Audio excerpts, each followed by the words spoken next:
Avec pour titre, thème et variations, le concert de l'Orchestre Philharmonique de Monte-Carlo du dimanche 5 février présentait l'une des plus belles affiches de la saison. La symphonie numéro 3 avec orgue de Camille Saint-Saëns, avec à l'orgue Olivier Vernet, la rhapsodie sur un thème de Paganini de Rachmaninoff, interprété par Nikolai Luganski, et l'ouverture de fête de Shostakovich. Le chef d'orchestre de ce concert était le légendaire Jean-Claude Casatsu, fondateur de l'Orchestre national de Lille, et qui, depuis plus de 50 ans, mène une brillante carrière internationale. Un concert, c'est un moment de transmission aux musiciens, à partir du compositeur et au public. C'est un moment de vibration, c'est un moment d'émotion partagée. C'est le résultat d'une somme de travail en général assez intense, plusieurs dizaines d'heures, quelquefois de centaines d'heures pour certains ouvrages, mais qui doivent déboucher sur la liberté sans laquelle il n'y a pas de grandes interprétations. Et cette liberté, on doit la construire au cours des répétitions et permettre aux musiciens de donner le meilleur d'eux-mêmes et d'établir, je dirais, une véritable collaboration avec des collègues qui sont tous rentrés après des concours exigeants dans une maison. Et cette maison de Monaco est une belle maison.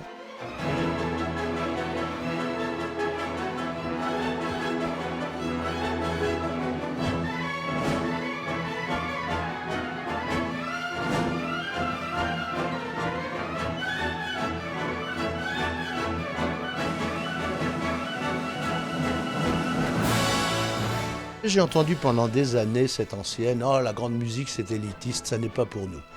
Premier point, oui, nous sommes élitistes. Deuxième point, quel est le but ? C'est de permettre à ceux qui ne le sont pas d'atteindre cette élite qui est l'élite du cœur, c'est l'élite du partage, c'est l'élite de l'émotion. Vous savez, j'ai visité 45 pays dans le monde, 32 avec mon orchestre. Jamais je n'ai rencontré l'indifférence sur une émotion musicale proposée avec la plus grande sincérité et authenticité. Et je veux dire, ça aide à vivre. Ça permet en effet, en s'adressant à l'imaginaire, de créer des images, de créer des moments de partage où chacun, du plus favorisé au plus démuni, est égal devant l'émotion. C'est un peu comme devant la fin de vie. Et là, il y a des miracles de rencontres. Alors je me suis dit un jour, je ferai tout pour que ceux qui pensent ça n'est pas pour nous, pour que ça le devienne. Et je l'ai fait.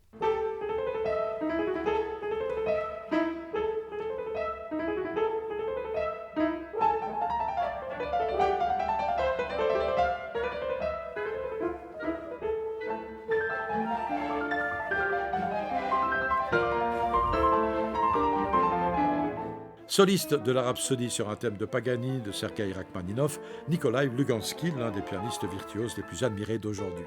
Son répertoire est vaste, il joue aussi bien des œuvres de Brahms, Prokofiev, Beethoven, Mozart, Ravel, Chopin, Tchaïkovski, Grieg ou encore, bien sûr, Rachmaninoff. On le surnomme parfois Monsieur Rachmaninoff.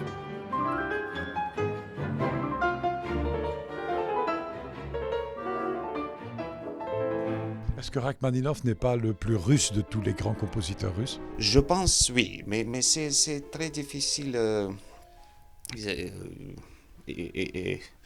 expliquer pourquoi, parce qu'il y a des musiciens qui vont dire que c'est Rimsky-Korsakov, ou c'est Tchaïkovski, ou c'est peut-être Borodin qui est plus russe. Pour moi, Rachmaninoff, parce qu'il est dans son langage musical, toute la culture musicale de la Russie, du 19e, 18e et aussi plus profonde de musique de chant orthodoxe est très très présente dans cette langue.